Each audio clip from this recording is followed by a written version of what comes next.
At 91 years old, Willie Nelson stands as a living legend, a man who's weathered storms most wouldn't survive. From legal battles and broken marriages to sold-out arenas and timeless songs, he's lived a life larger than most could dream. But through every high and low, one name continues to echo through the chapters of his story: Kris Kristofferson. Their bond was more than music. It was rebellion, loyalty, and sometimes quiet tension. Were they simply kindred spirits in a changing industry? Or was there something deeper? A rivalry, a rift, a wound left unspoken. As country music evolved, these two icons helped rip down its polished walls and build something raw and real in its place. This is the story of two men who didn't just play by their own rules, they rewrote them. And at the heart of it all is the truth behind one of music's most complex friendships. In the 1960s, Nashville wasn't just a city, it was a system. It had rules, a dress code, a sound, and a formula. If you wanted to make it in country music, you didn't just need talent, you had to fit the mold. Songs had to be about heartbreak, small-town pride, or Saturday night drinking. Artists were expected to be polished, clean-cut, camera-ready. The suits weren't just clothing, they were uniforms. The Grand Ole Opry and the radio gatekeepers ran the show, and anyone who didn't play by their script was quickly shown the door. Into this world walked two men who didn't just break the rules, they didn't even pretend to understand them. Willie Nelson came to Nashville as a soft-spoken Texan with a gift for songwriting so sharp it could cut glass. He was writing hits for the biggest names in the business: Crazy for Patsy Cline, Hello Walls for Farron Young.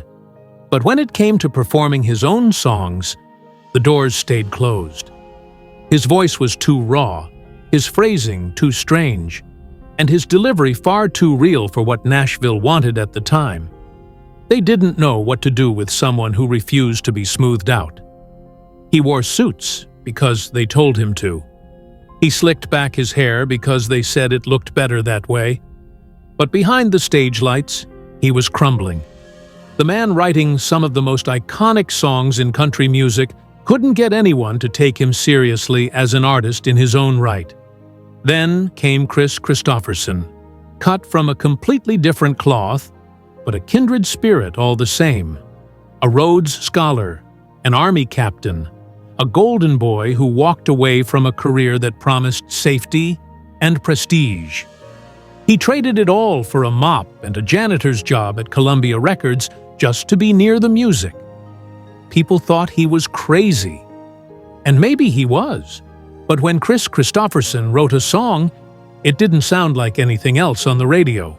His lyrics weren't just about heartbreak. They were about the aching weight of being human. Sunday Morning Coming Down wasn't a drinking song. It was a cry from the soul of a man trying to make sense of his own mess. To the Nashville elite, both men were outliers, misfits, too weird to market, too stubborn to tame. Willie was unpredictable. Kris was too intellectual. Neither one played the part. And yet, both of them kept writing. They kept knocking on doors. And behind the scenes, they were starting to build something that would shake the foundation of country music to its core. What made them dangerous wasn't their rebellion. It was their authenticity. While the rest of Nashville stuck to scripts, these two were living their songs in real time. They weren't selling an image. They were telling the truth. Willie's ballads were heartbreak set to melody, fragile, beautiful, and haunting. Kris's songs were short stories, stripped bare, packed with regret, war, love, loss, and brutal honesty. The industry didn't know how to handle it. But the audience? The audience was ready. This was the beginning of something bigger than either of them could have imagined. A quiet storm was brewing, not in the boardrooms or the radio booths, but in smoky bars, roadside honky-tonks, and among fans tired of the glossy lies. Nashville had no idea what was coming, and at the center of that coming storm were two men who refused to be anything but themselves. Willie Nelson, Kris Kristofferson, misfits, outlaws, and soon, revolutionaries. Sometimes, a single act of madness is what it takes to break through the noise. Kris Kristofferson was a former soldier with medals and degrees, but he traded all of that to chase something less certain: music. And when the doors of the industry wouldn't open for him, he kicked one down, literally. In a moment now etched into country music legend, Kris commandeered a National Guard helicopter and landed it on Johnny Cash's front lawn, just to hand him a demo tape. It sounds like a movie scene, but it was real. A desperate move born out of faith in his music and frustration with the system. That tape contained "Sunday Morning Coming Down." Johnny Cash listened. He understood. He felt it in his bones. He performed it on national television, and almost overnight, Kristofferson became the name on everybody's lips. The rebel poet had arrived. While Kris soared, Willie Nelson was quietly sinking. Still shackled to the Nashville formula, Willie was suffocating. They kept dressing him up like someone he wasn't. He'd show up to the studio with songs full of soul and pain, and they'd drown them in strings and polish, as if they were trying to sanitize the truth. He was tired of pretending, tired of being told who to be. He was close to giving it all up. But then came a shift, small at first, like a distant thunder. And it came from Texas. A new energy was bubbling up in Austin. A strange, beautiful collision of cowboys, bikers, hippies, and drifters, all gathering in smoky bars and open-air venues to hear music that felt real again. It wasn't just country. It wasn't just rock.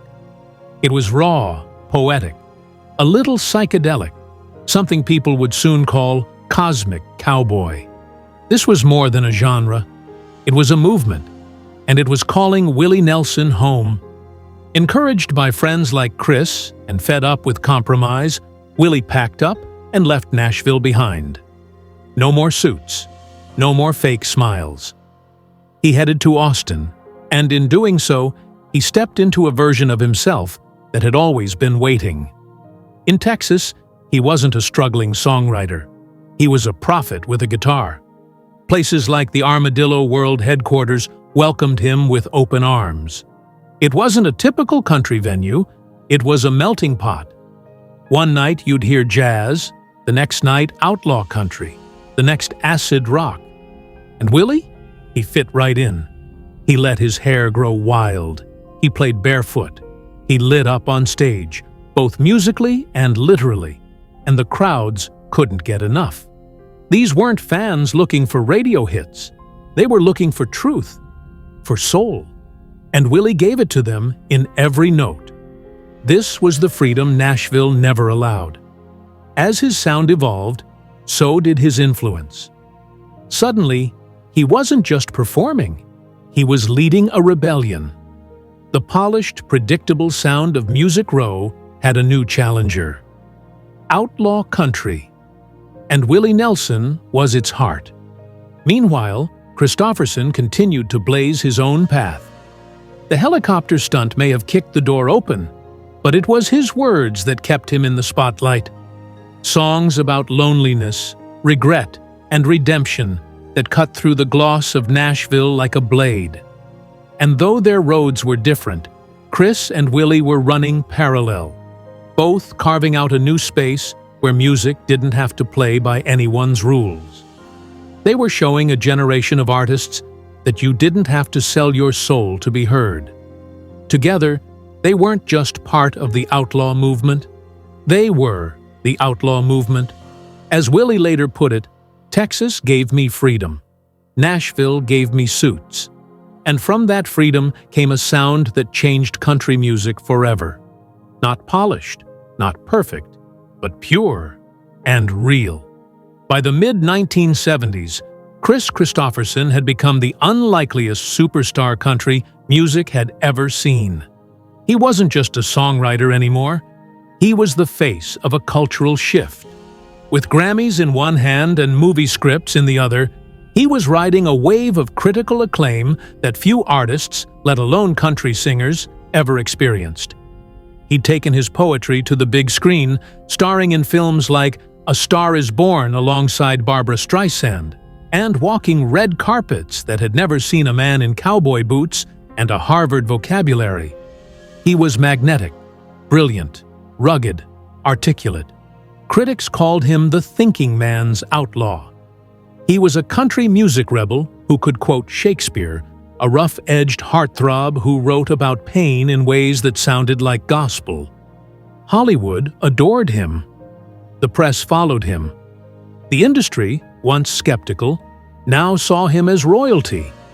And yet, not far behind him, on a very different path, was Willie Nelson.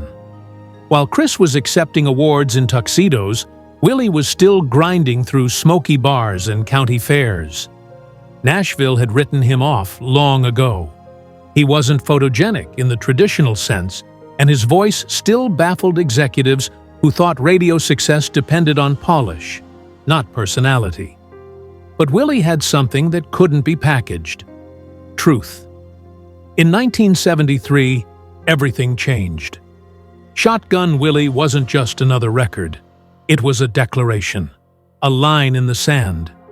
With that album, Willie shed the last remnants of the Nashville mold. He grew his hair long, let his beard come in wild, and leaned into the outlaw image that had been living inside him all along. Gone were the string arrangements and tailored suits, replaced by stripped-down guitars, grit, and lyrics that didn't ask for approval. Shotgun Willie didn't just introduce a new sound, it introduced the real Willie. And fans noticed. Slowly but surely, Willie's name started climbing, not through industry handouts, but through word of mouth, through energy in the live shows, through songs that sounded like they'd been pulled from a dusty bar stool at 2 a.m. By the late 70s, he wasn't just filling clubs, he was filling stadiums. The irony? The man Nashville tried to tame had become the voice of a generation. Still, beneath the surface of these two meteoric rises was a subtle tension, one built not on hatred, but on timing. Kristofferson had gotten the spotlight first. He was praised as a genius, a Renaissance man, the future of country music, and in many ways, he deserved it. His words had opened doors, and his fearlessness had inspired a new wave of authenticity. But for years, Willie had been waiting in the wings, writing hits for other people, playing by someone else's rules, watching from the shadows as doors were closed in his face. When Kris became the poster child for country's new era, you couldn't blame Willie for wondering, when is it my turn? Some called it rivalry, but it was more complex than that. Willie wasn't jealous of Kris's fame. He was frustrated by a system that had ignored him for decades. And while Kris was being called the savior of country music, Willie had been fighting for his voice just to be heard. He had the scars to prove it. Still, both men were essential. Kristofferson broke through first, wielding poetry like a weapon and making the world see that country music could be literary, philosophical, even subversive. But Willie? Willie touched something even deeper. Where Kris captured the mind, Willie captured the soul. As one critic once said, Kris made people think. Willie made them feel. By 1980, the roles had started to reverse. Willie Nelson was now the biggest name in country music, headlining tours, selling millions of records, and redefining what it meant to be a star. He had crossed over, not by compromising, but by doubling down on exactly who he was. His authenticity became his power. Meanwhile, Kristofferson's star was dimming slightly. Still revered, still respected, but no longer the golden boy. The spotlight had shifted, but rivalry? Not quite. If there was envy, it was quiet. If there was resentment, it was buried deep.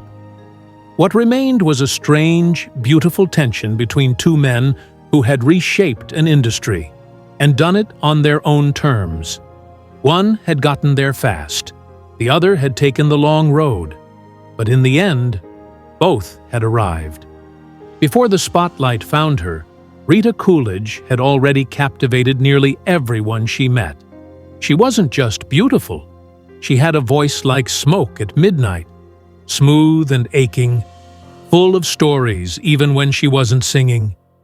She was magnetic, the kind of woman who turned heads without trying. But behind the glamour was an artist just as serious, just as soulful, as any of the men she worked with.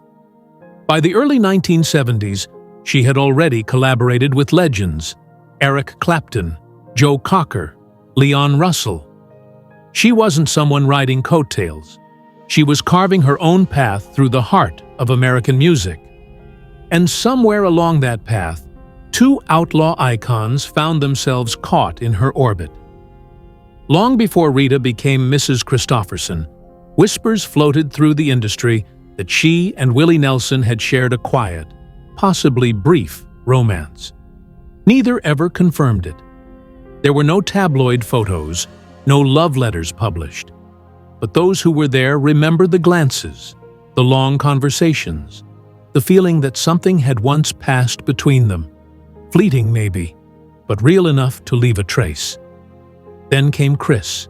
Their relationship was fast, intense, impossible to ignore. Two beautiful, broken souls drawn to each other like magnets, and just as likely to repel as to cling. They married in 1973, and the world saw a golden couple, the rebel poet and the stunning songbird. But behind the scenes, it was chaos. Chris, for all his brilliance, carried demons he couldn't always outrun.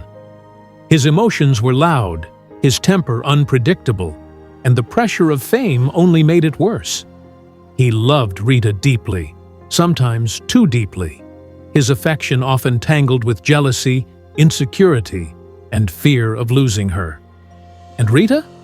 She loved him too, but she was her own person, strong, creative, fiercely independent. She didn't want to be someone's possession, no matter how famous or passionate he was. Add to that the rumors that before Chris, Willie had held a special place in her life. Whether it was true or not, almost didn't matter. In the world they lived in, perception had power. And for a man like Christopherson, that unspoken history could feel like betrayal, even if it wasn't. One night, it might be Rita laughing with Willie at a party. Another night, Chris walking out without a word. The tension didn't need to be said out loud. It hung in the air between them like a song no one wanted to finish. Rita once said, "It was love, but it was war." Their marriage burned bright and fast.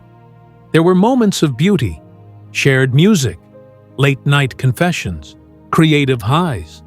But there was also mistrust, volatility, and the sense that something was always on the verge of breaking. Meanwhile, Willie kept his distance. He'd seen enough of love to know how messy it could get. His own history was filled with heartbreak, betrayal, and a trail of failed marriages and affairs. But he never spoke ill of Chris or Rita. If he did feel something for her, he kept it quiet. Out of loyalty, out of respect, out of wisdom learned the hard way. Years later, when asked about his past loves, Willie said simply, "I never held a grudge over love." And maybe that was the difference between them. Chris loved with fire. Willie loved with patience. But both of them, in their own way, had been changed by Rita. Eventually, the storm of Chris and Rita's marriage couldn't hold. By 1980, it was over. The passion had given way to exhaustion. Rita walked away, carrying both admiration and regret for the man she married. And Chris? He would later call losing her one of his greatest mistakes. What role Willie played in that story whether as a former flame or just a quiet presence in the background, remains a mystery. But even decades later, people who were close to the trio say the shadow of that triangle never fully disappeared. It didn't destroy their friendship, but it left a scar. And in the world of outlaw country, scars are just part of the story. By the 1980s, the lives of Kris Kristofferson and Willie Nelson had reached a new chapter, one of deep personal struggles and public battles that threatened to overshadow their musical legacies. For Kris, the demons that had always lurked in the background finally came to the forefront. The wild years of fame had taken their toll. Alcoholism began to erode his career and relationships. The man who once commanded the stage with quiet confidence now found himself stumbling, his reputation tarnished by his own personal battles. The music that had made him a legend became harder to make, and his career began to dip. The lights that had once shined so brightly now seemed to flicker, and Kris was forced to grapple with the fact that his own vices might just ruin everything he had built. Meanwhile, in another part of the country music world, Willie Nelson's world was crumbling in a completely different way. This time, not through personal demons, but a massive financial scandal that threatened to unravel everything he had worked for. Willie's problem wasn't with drugs, alcohol, or love. It was with the IRS. After years of poor financial management and trusting the wrong people, Willie was hit with a tax bill that nearly wiped him out. The government slapped him with a staggering $16.7 million debt, claiming that he owed back taxes from investments made in illegal tax shelters set up by his accountants at Price Waterhouse. It was a financial disaster, one that threatened to destroy his career and his livelihood. The irony wasn't lost on Willie. The very same man who had championed freedom, defied the rules, and rejected the establishment had now become a target of the same system he had spent decades fighting against. But as always, Willie took it in stride. Where others might have crumbled under the weight of such a financial blow, he did what only Willie Nelson could do. He turned it into music. With the help of his daughter, Lana, Willie recorded an album called The IRS Tapes, Who'll Buy My Memories? The album was stripped down, raw, and real, just like the man himself. It wasn't just a record, it was a lifeline. Willie turned his debt into an opportunity for his fans to rally behind him. The album was sold via late-night infomercials, a strange yet brilliant way to get the word out and raise money. And the fans responded. They bought the album in droves, helping Willie pay off his debt with the same loyalty and love they had shown him for years. But as he was fighting the IRS, Willie's personal life wasn't any less complicated. His reputation with women was no secret. He'd been married multiple times and had a history of infidelity. His second wife, Shirley Colley, discovered one of his most infamous affairs in the most shocking way possible. She received a hospital bill for the birth of a child that wasn't hers. Willie had been seeing Connie Kupka behind her back, and the affair had resulted in the birth of a daughter, Paula Carleen Nelson. The revelation hit Shirley like a freight train, and their marriage ended almost immediately. For Willie, this was just one chapter in a life filled with chaos and complications. His personal life was as unpredictable as his music, but he never seemed to let the scandals hold him back. He lived his life openly, unapologetically, embracing both the love and the criticism that came with it. If he made mistakes, he owned them, often with a smile and a laugh. And then there were the arrests. Willie's reputation for being a weed outlaw was just as legendary as his music. He had been arrested multiple times for marijuana possession, including high-profile incidents in Texas, Louisiana, and North Carolina. But each time the law caught up with him, Willie shrugged it off. In interviews, he would laugh about his arrests, almost as if to say, "What else did you expect?" He was as synonymous with marijuana as he was with his guitar, and no amount of legal trouble was going to change that. Through it all, financial ruin, personal scandal, and public arrests, Willie never lost his sense of humor. He had a way of turning every misstep into a punchline, and every mistake into a lesson. For him, life was just another song to be sung, another story to be told. And no matter how many times the world tried to knock him down, he always got back up, laughing all the way. In the end, both Chris and Willie faced their demons. For Chris, it was the struggle to stay sober, to rebuild his career, and to find peace within himself. For Willie, it was the battle against the system that had once revered him, and the personal fallout from a life lived freely, without restraint. Yet, through it all, they both came out on the other side, reduced, perhaps, but never broken. They had both fought battles that could have destroyed lesser men, but they were still standing. And they remained two of the most iconic figures in country music history, forever tied to the rebellion and the freedom that made them legends. Years had passed, and the roads they'd traveled had taken them far from the heights they once reached together. The distance between Chris Christopherson and Willie Nelson had grown, not because of anger or animosity, but because life had simply pulled them in different directions. They had fought their battles, faced their demons, and emerged stronger. But the shared space they once occupied, the center of the outlaw movement, had changed. But despite the years, despite the scattered paths, one thing remained constant: the respect between them. It was a bond that time and distance couldn't diminish. They may have walked different roads, but they never lost sight of the fact that their journeys had always been intertwined. Then came the Highwaymen. The project was a celebration of everything they had stood for: rebellion, freedom, and raw, unfiltered country music. Together with Johnny Cash and Waylon Jennings, Willie and Chris formed the Highwaymen, four men who had each carved their own paths in country music, but had come together to remind the world that the outlaw spirit was far from dead. The project reignited something deep within both of them. In interviews and on stage, they were more than just fellow musicians. They were brothers. And in their later years, their bond was evident in the way they spoke of each other. Chris, in his quiet admiration, called Willie a true poet, someone whose words had shaped a generation and whose spirit had always been pure. Willie, in turn, praised Chris's courage and genius. He never saw him as a rival. Instead, he saw a kindred spirit, someone who had walked beside him in the struggle, and who had always refused to conform to the mold that Nashville tried to force upon them. Willie understood Chris's fight.